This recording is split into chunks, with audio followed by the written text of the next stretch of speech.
Mungu anakuwa amewaruhusu wainuke. Lengo la Mungu ni kupitia hiyo vita akuinue utukufu mmoja kukupeleka utukufu mwingine. Kwa hiyo itakuja vita ya maneno. Hiyo vita itakushambulia, utapambana nayo. Mungu ataileta, utapambana nayo na utarudi kumuomba Mungu huyo huyo aliyeileta, na atakunyamazia, hatokujibu, kwa sababu ni mapenzi yake ya kunyamazie, maana anakuwa anajua anachofanya. Na kama hiyo vita ni ya mwezi mmoja, utapitishwa kwenye vita ya maneno mwezi mmoja. Kama ni vita ya maneno ya miezi 6, utapitia kwenye msimu wa miezi 6 unaopigwa vita ya maneno vibaya mno. Kama ni mwaka, kama ni miaka, kama ni miaka 20, miaka 10, inategemeana na mzigo wa ukubwa wa huduma iliyoko ndani yako. Mzigo wa ukubwa wa huduma iliyoko ndani yako ndo itakayoamua ukubwa wa vita ya maneno itadumu kwako kwa muda gani. Kama una huduma ndogo, utegemee vita itadumu muda mfupi. Kama una huduma kubwa, tegemea vita itadumu muda mrefu.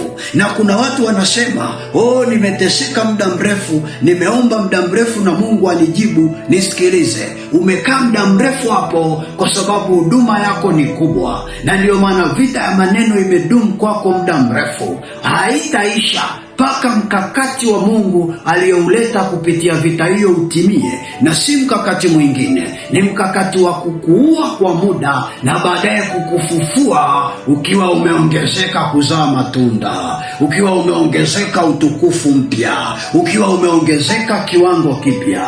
Na ndio maana Yesu alisema, heri wanaolia leo, maana kesho watacheka. Kwa sababu alijua wapo watakaolia leo kwa sababu wako kwenye kipindi cha kutengenezwa na Bwana, kipindi cha kuhuishwa upya na Bwana. Watalia na watalizwa kwa maneno ya wataabishaji, lakini wale wataabishaji ni waajiriwa wa Mungu aliyowaajiri kwa ajili yako. Hata Mafarisayo waliajiriwa kumtaabisha Yesu. Hata Yuda Iskarioti ni Mungu ndiye alimuajiri ili kumsaliti Yesu. Unasema Mwalimu Petro unaongea nini wewe? Na kuongelesha Biblia. Yuda Iskarioti aliajiriwa na Bwana. Mafarisayo waliajiriwa na Bwana wamtaabishe Yesu kwa maneno mpaka afe afufuke na tumuite Jehova aliye hai. Mungu akusaidie kuelewa.